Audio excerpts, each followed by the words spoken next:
नमस्कार, स्वागत एक बार फिर आपका EN हिंदी पर। आज है 16 जून 2021 और हिमाचल प्रदेश की आज की सबसे बड़ी खबरें हम आपके लिए लेकर आए हैं। इससे आज की सबसे बड़ी खबरें।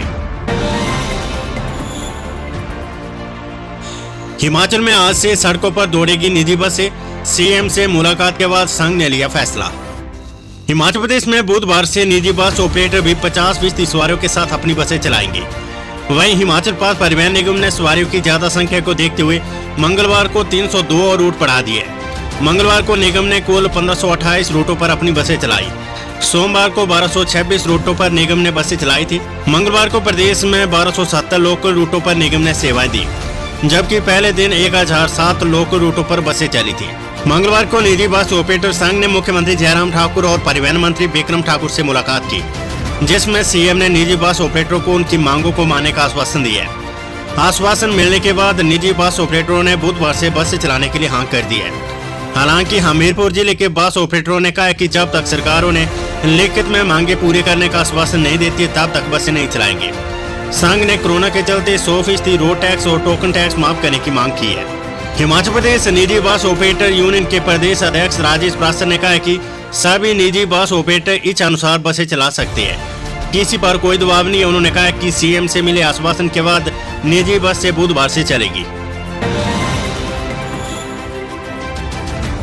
हिमाचल में लगातार 5 दिन बारिश अलर्ट का अलर्ट। मध्य पर्वतीय भागों में 21 जून तक मौसम खराब। हिमाचल प्रदेश में लगातार 5 दिन बारिश अलर्ट का अलर्ट जारी हुआ है। मौसम विज्ञान केंद्र शिमला के अनुसार 15 से 19 जून तक चंबा, कांगड़ा, कुल्लू, मंडी, शिमला, सोलन व सिरमौर जिले में बारिश व अलर्ट चलने का येलो अलर्ट है। वहीं प्रदेश के मध्य पर्वतीय भागों में लगातार 21 जून तक बारिश के आसार है, जबकि मैदानी व उच्च पर्वतीय भागों में 18 से 20 तक मौसम साफ रहेगा। 21 जून को इन भागों में बारिश की संभावना है। उधर पिछले कल राजधानी शिमला समेत अन्य भागों में मौसम साफ बना हुआ था। अधिकतम तापमान में सामान्य से 4 डिग्री की कमी दर्ज हुई है। गुड़िया मामले में दोषी की सजा पर सुनवाई फिर टाली। हिमाचल प्रदेश के बहुचर्चित गुड़िया दुष्कर्म और हत्याकांड मामले में दोषी करार दिए गए नीलू की सजा पर सुनवाई फिर टल गई है। मंगलवार को शिमला की एक विशेष अदालत में दोषी को पेश किया गया, लेकिन कोरोना कर्फ्यू की बंदिशों के चलते सजा पर सुनवाई 18 जून तक टल गई है। गुड़िया दुष्कर्म व हत्याकांड में CBI की ओर से पेश चालान में दोषी साबित हुए चरानी अनिल उर्फ नीलू को शिमला की विशेष अदालत ने 28 अप्रैल को दोषी करार दिया था। मंगलवार को सजा पर फैसला संभव था, लेकिन कोरोना की बंदिशों के चलते शिमला बार एसोसिएशन ने 30 जून सिर्फ जरूरी मामलों में पेश होने का निर्णय लिया है। ऐसे में सुनवाई अब 18 जून को होगी। खबर हिमाचल प्रदेश यूनिवर्सिटी से 1 जुलाई से स्नातक अंतिम वर्ष की परीक्षाएं। HPU ने जारी किया संभावित शेड्यूल। हिमाचल प्रदेश विश्वविद्यालय ने प्रदेश सरकार के फैसले के अनुसार स्नातक degree course BA, BSc, BCom और शास्त्री के अंतिम वर्ष की परीक्षाओं का संभावित शेड्यूल जारी कर दिया है। ये परीक्षाएं 1 जुलाई से शुरू होगी और अधिकतम 6 अगस्त तक चलेगी। प्रदेश भर में 156 परीक्षा केंद्रों में 35,000 छात्र छात्राएं परीक्षा देंगे। विश्वविद्यालय ने एयर सिस्टम के साथ ही BHM, BTech और BVOC के और सेमेस्टर की परीक्षाओं का शेड्यूल भी जारी किया है। इसे आम विद्यार्थियों के लिए विश्वविद्यालय की वेबसाइट पर भी अपलोड कर दिया गया है। परीक्षा नियंत्रक डॉक्टर JS नेगी ने बताया कि विद्यार्थी परीक्षा शेड्यूल को वेबसाइट से देखकर डाउनलोड कर सकते हैं। इसमें किसी तरह की आपत्ति होने पर इसे विश्वविद्यालय में दर्ज करवा सकते हैं। परीक्षा का शेड्यूल 21 जून को फाइनल कर दिया जाएगा। उन्होंने कॉलेज और प्रधानाचार्य और संस्थानों के निदेशकों और परीक्षार्थियों से कहा कि वे डेट शीट को लेकर लगातार विश्वविद्यालय की वेबसाइट देखते रहे। इसमें बदलाव संभावित है। ये परीक्षाएं केंद्र और प्रदेश सरकार द्वारा समय समय पर जारी दिशा निर्देशों और SOP के तहत आयोजित की जाएगी। प्राचार्य और निदेशकों से कहा गया कि वे शेड्यूल के मुताबिक परीक्षा केंद्रों को सैनिटाइज, बैठने के लिए आवश्यक दूरी की व्यवस्था परीक्षा से 1 दिन पहले सुनिश्चित करेंगे। इसमें तय संख्या से अधिक छात्र होने पर उसकी सूचना विश्वविद्यालय को देने को कहा गया है। परीक्षा नियंत्रक JS नेगी ने कहा कि परीक्षा शेड्यूल कोविड-19 को लेकर जारी दिशा निर्देशों को ध्यान में रखकर तैयार किया गया है। मंत्रिमंडल की बैठक में हुए फैसलों के अनुसार हिमाचल प्रदेश विश्वविद्यालय ने 1 जुलाई से परीक्षाएं शुरू करने का फैसला लेकर शेड्यूल भी जारी कर दिया है, मगर हिमाचल प्रदेश सरकार ने कॉलेजों में स्टाफ को बुलाने का कोई निर्णय नहीं लिया है। परीक्षा के लिए बनाए गए 156 परीक्षा केंद्रों में परीक्षा की तैयारियां कॉलेजों में स्टाफ को बुलाए जाने के बाद ही शुरू हो सकेगी। इसमें शेड्यूल के मुताबिक छात्रों का सीटिंग प्लान बनाने, हर परीक्षा से पूर्व सैनिटाइजेशन जैसी तमाम व्यवस्थाएं की जानी है। परीक्षा के लिए अब महज 15 दिन का समय शेष रह गया है। ऐसे में विश्वविद्यालय को भी कॉलेजों के खोलने का बेसब्री से इंतजार है। 18 से अधिक आयु वालों का हिमाचल में अक्टूबर तक होगा टीकाकरण। हिमाचल प्रदेश में 18 से अधिक आयु के लोगों को अक्टूबर महीने तक कोरोना की दोनों वैक्सीन लग जाएगी। स्वास्थ्य विभाग ने यह खुलासा किया है। 21 जून से हिमाचल में वैक्सीन की कमी नहीं होगी। लोगों को वैक्सीन लगाने के लिए अब सरकार ग्रामीण स्तर पर स्कूल कॉलेजों में वैक्सीनेशन सेंटर बनाएगी। पंचायत घरों में भी टीके लगेंगे। हिमाचल में अभी 38% लोगों को वैक्सीन लग चुकी है। हिमाचल में 18 से 44 साल की आयु वर्ग के 31 लाख लोगों को वैक्सीन लगाई जानी है। इनमें से 1,35,500 स्थानों को पहला टीका लगाया जा चुका है। 45 साल से ऊपर राज्य में करीब 35 लाख से ज्यादा लोग हैं। इनमें से 25,43,000 से ज्यादा को वैक्सीन लगाई जा चुकी है। 21 लाख ऐसे लोग हैं जिन्हें पहली डोज लग चुकी है। ऐसे में अब राज्य के पास 18 से 44 साल की उम्र के 39,21,000 के करीब लोग बच जाते हैं जिन्हें वैक्सीन लगाई जानी। अब स्वास्थ्य विभाग इन लोगों को प्राथमिकता के आधार पर वैक्सीन लगाने की तैयारियों में जुटा है। सबसे ज्यादा इनमें से 18 से 44 आयु वर्ग के लोग हैं जिन्हें वैक्सीन लगनी है। राज्य के पास अभी भी 7 लाख डोज बची है जिन्हें 21 के बाद सभी को लगाना शुरू कर दिया जाएगा। 21 को केंद्र से भी वैक्सीन मिलनी है। आंकड़ों की बात करें तो अक्टूबर तक 18 से 44 साल से ज्यादा की आबादी को वैक्सीनेट करने के लिए विभाग को हर महीने करीब 13 लाख लोगों को वैक्सीन लगानी होगी। रोजाना 43,000 लोगों का टीकाकरण करना होगा। स्वास्थ्य सचिव अमिताभ अवस्थी ने कहा कि अक्टूबर तक राज्य की 18 से ऊपर की आबादी को वैक्सीनेट कर दिया जाएगा। 18 साल से ऊपर के सभी एक ही कैटेगरी में आ जाएंगे, जिससे रोजाना वैक्सीनेशन सेशन के आयोजन किए जाएंगे। 16 जून को रात 9 से 12 बजे तक बंद रहेगी अटल टनल रोहतांग। बिजली और मैकेनिकल कार्य के चलते अटल टनल रोहतांग सभी प्रकार के वाहनों के लिए 16 जून को रात 9 से 12 बजे तक बंद रहेगी। लाहौल स्पीति पुलिस ने अटल टनल बंद रखने की सूचना जारी की है। एसपी लाहौल स्पीति मानव वर्मा ने बताया कि अटल सुरंग के अंदर कुछ जरूरी और महत्वपूर्ण बिजली और मैकेनिकल कार्य के कारण बुधवार को रात 9 से 12 बजे तक सुरंग के अंदर यातायात की आवाजाही बंद रहेगी। किसी भी दुर्घटना से बचने के लिए ऊपर बताए गए समय के दौरान दोनों पोर्टलों से वाहनों की आवाजाही को बंद रखा जाएगा। आपातकालीन स्थिति और सड़क की स्थिति के बारे में जानकारी के लिए जिला आपदा नियंत्रण कक्ष में संपर्क कर सकते हैं। हिमाचल में 11 और कोरोना संक्रमितों की मौत, 326 नए पॉजिटिव मामले। हिमाचल प्रदेश में मंगलवार को 11 और कोरोना पॉजिटिव मरीजों की मौत होगी। हमीरपुर जिले में 3, कांगड़ा 2, चंबा 2, जबकि सोलन, मंडी, शिमला और सिरमौर में एक संक्रमित ने दम तोड़ा है। उत्तर प्रदेश में 326 नए कोरोना पॉजिटिव मामले आए। इनमें से कांगड़ा जिले में 76, शिमला 53, चंबा 40, मंडी 39, हमीरपुर 28, ऊना 19, सोलन 19, कुल्लू 16, सिरमौर 14, बिलासपुर 10, किन्नौर 9 और लाहौल स्पीति में 3 नए मामले आए। बीते 24 घंटों के दौरान प्रदेश में 691 मरीजों ने कोरोना को मात दी है।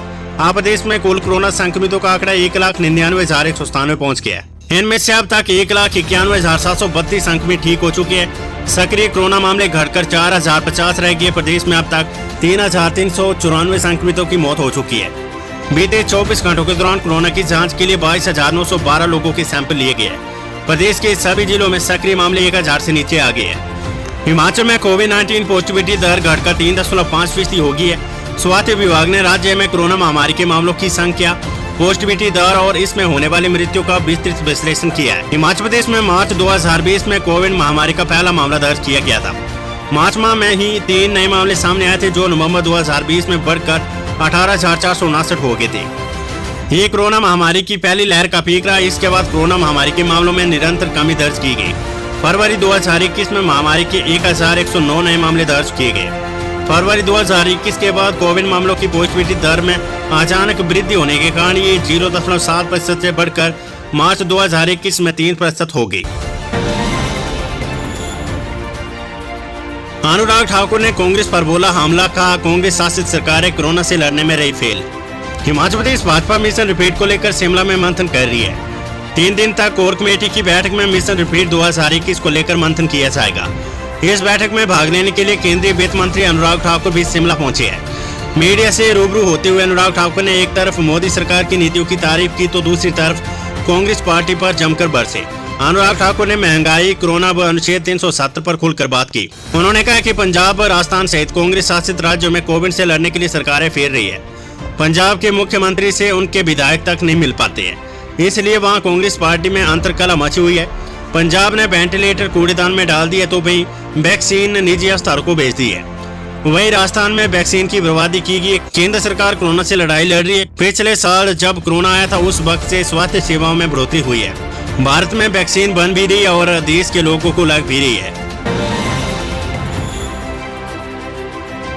खबर हमीरपुर से। हमीरपुर में 3 मकान मिनी कंटेनमेंट जोन घोषित, 32 में हटाई पाबंदियां। कोरोना संक्रमण के मामले सामने आने के बाद नगर परिषद हमीरपुर के वार्ड नंबर 5, ग्राम पंचायत लबनू के वार्ड नंबर 7 और ग्राम पंचायत डिडवी टिक्कर के वार्ड नंबर 3 और गांव ककरियान में एक मकान को मिनी कंटेनमेंट जोन बनाया गया है। एसडीएम डॉक्टर चिरंजी लाल चौहान ने इस संबंध में आदेश जारी कर दिए, जिसे तुरंत प्रभाव से लागू कर दिया गया है। एसडीएम की ओर से जारी 2 अन्य आदेशों के अनुसार हमीरपुर उपमंडल के 32 मकानों को मिनी कंटेनमेंट जोन से बाहर कर दिया गया है। कांगड़ा घाटी के लिए ट्रेन शुरू। कालका शिमला ट्रैक पर 21 जून से चलेगी। हिमाचल प्रदेश की कांगड़ा घाटी की लाइफ लाइन कही जाने वाली पठानकोट जोगिंद्रनगर रेल सेवा मंगलवार से शुरू होगी है। कोरोना कर्फ्यू के 1.5 माह के बाद इस ट्रैक पर ट्रेनों ने दौड़ना शुरू कर दिया है। पठानकोट जोगिंद्रनगर रेल मार्ग पर 2 रेलगाड़ियों ने मंगलवार से अप डाउन करना शुरू कर दिया है। पहले दिन इक्का दुक्का सवारी थी। जोगिंद्रनगर तक मात्र 2 ही सवारी ट्रेन में रहेगी। वहीं कालका शिमला हेरिटेज रेलवे ट्रैक पर 4 गाड़ियों को 21 जून से दोबारा शुरू करने की तैयारी है। सरकारी नौकरी। हिमाचल के स्कूलों और कॉलेजों में भरे जाएंगे शिक्षकों के 4000 पद। हिमाचल प्रदेश के स्कूलों और कॉलेजों में जल्द 4000 शिक्षकों की भर्ती की जाएगी। शिक्षा विभाग ने वित्त महकमे से मंजूरी लेने के लिए प्रस्ताव तैयार कर लिया है। इसके बाद प्रस्ताव मंत्रिमंडल की मंजूरी के लिए भेजा जाएगा। सरकार से स्वीकृति मिलने के बाद भर्ती प्रक्रिया शुरू कर दी जाएगी। सीधी भर्ती के अलावा कुछ पद बैच वाइज भी भरे जाएंगे। प्रारंभिक और उच्च शिक्षा विभाग में स्वीकृत रिक्त पद भरने के लिए शिक्षा विभाग 4000 नए शिक्षक भर्ती करने का प्रस्ताव तैयार किया है। टीजीटी, जेबीटी, सीएनबी, शास्त्रीय भाषा अध्यापक, पैट, डीएम, तबला प्रशिक्षक और कॉलेज प्रवक्ताओं के पद भरे जाएंगे। पीईटी, ड्राइंग मास्टर और तबला शिक्षकों की काफी समय के बाद भर्ती की जा रही है। विभागीय अधिकारियों ने बताया कि प्रारंभिक शिक्षा के तहत टीजीटी, जेबीटी और सीएनबी के करीब 2500 पद भरे जाएंगे। मंत्रिमंडल से मंजूरी मिलने के 1 माह के भीतर भर्ती प्रक्रिया शुरू कर दी जाएगी। कर्मचारी चयन आयोग हमीरपुर और लोक सेवा आयोग शिमला के माध्यम से पद भरे जाएंगे। शिक्षा सचिव राजीव शर्मा ने बताया कि शिक्षकों की विभिन्न श्रेणियों के पद भरने की प्रक्रिया शुरू कर दी गई है। वित्त विभाग को इस बाबत प्रस्ताव भेजा जा रहा है। जुलाई में अंतिम के साथ स्नातक द्वितीय वर्ष की परीक्षाएं करवाएगा एचपीयू शिमला। स्नातक डिग्री कोर्स के अंतिम वर्ष की परीक्षा करवाने के फैसले पर हिमाचल प्रदेश विश्वविद्यालय की परीक्षा विंग में 50% स्टाफ बुलाकर तैयारियां शुरू हो गई है।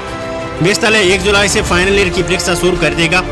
इसके साथ ही 15 दिनों के अंतराल के बाद यूजी द्वितीय वर्ष की परीक्षाएं शुरू करने की प्लानिंग की गई है। अंतिम वर्ष का संभावित परीक्षा शेड्यूल विश्वविद्यालय ने मंगलवार को जारी कर दिया, जिसे विद्यार्थी हिमाचल प्रदेश यूनिवर्सिटी की वेबसाइट पर देख सकते हैं। 21 जून से सभी आयु वर्ग के लोगों को बिना स्लॉट बुकिंग के लगेगा टीका। हिमाचल प्रदेश में 21 जून से हर आयु वर्ग के लोगों को अब बिना स्लॉट बुक करवाए कोरोना वैक्सीन लगेगी। अभी तक युवाओं यानी 18 से 44 आयु वालों को वैक्सीन लगाने के लिए स्लॉट बुकिंग करवानी पड़ रही है। 21 जून से युवाओं के लिए भी स्लॉट बुकिंग करवाने का झंझट खत्म हो जाएगा। स्वास्थ्य विभाग का मानना है कि इसमें वैक्सीनेशन को बढ़ावा मिलेगा। राज्य के पास अभी भी 45 साल से ऊपर के लोगों के लिए 7 लाख से ज्यादा डोजें उपलब्ध है। ऐसे में 21 जून के बाद अब सभी एक ही श्रेणी में आ जाएंगे। ये 7 लाख डोज सभी आयु वर्ग को लगना शुरू हो जाएगी। पर्यटकों के लिए खुले हिमाचल के 4 संग्रहालय, इन नियमों का करना होगा पालन। हिमाचल प्रदेश के 4 संग्रहालय मंगलवार से आम लोगों और पर्यटकों के लिए खोल दिए गए हैं। इनमें प्रवेश करने से पहले सरकार के कोविड-19 संक्रमण से बचाव के लिए जारी दिशा निर्देशों का पालन करना होगा। दूसरी ओर भारतीय पुरातत्व विभाग के अधीन प्रदेश के ऐतिहासिक मंदिरों और स्मारकों को खोलने से पहले स्थानीय जिला प्रशासन से विचार विमर्श करना होगा। केंद्र सरकार ने साफ किया कि इन्हें खोलने से पहले राज्य सरकार के दिशा निर्देशों का भी सख्ती से पालन किया जाए। सरकार ने 15 जून से प्रदेश के 4 संग्रहालय को खोलने का फैसला लिया है। शिमला, धर्मशाला, चंबा और केलांग के संग्रहालय खोले गए हैं। शिमला के संग्रहालय के पास करीब 25,000 वर्ग मीटर स्थान है और ये 3 मंजिल है। एक मंजिल में पहले 10 लोगों को प्रवेश दिया जाएगा। जब ये दूसरी मंजिल में प्रवेश करेंगे तो फिर 10 लोगों को जाने देंगे। इस तरह से 10 और लोगों को भीतर प्रवेश देंगे। इसके बाद जब 10 लोग बाहर हो जाएंगे तो फिर 10 लोगों को भीतर जाने देंगे। एक समय में सिर्फ 30 लोग ही संग्रहालय में रहेंगे। इसी तरह से धर्मशाला, चंबा और केलांग के संग्रहालय में भी सिर्फ 10 लोग ही प्रवेश कर पाएंगे। जब ये बाहर आएंगे तो फिर 10 लोग प्रवेश करेंगे। इससे पहले हर रोज संग्रहालय परिसर को सैनिटाइज करना होगा। पर्यटकों के लिए भी सैनिटाइजर रखना होगा।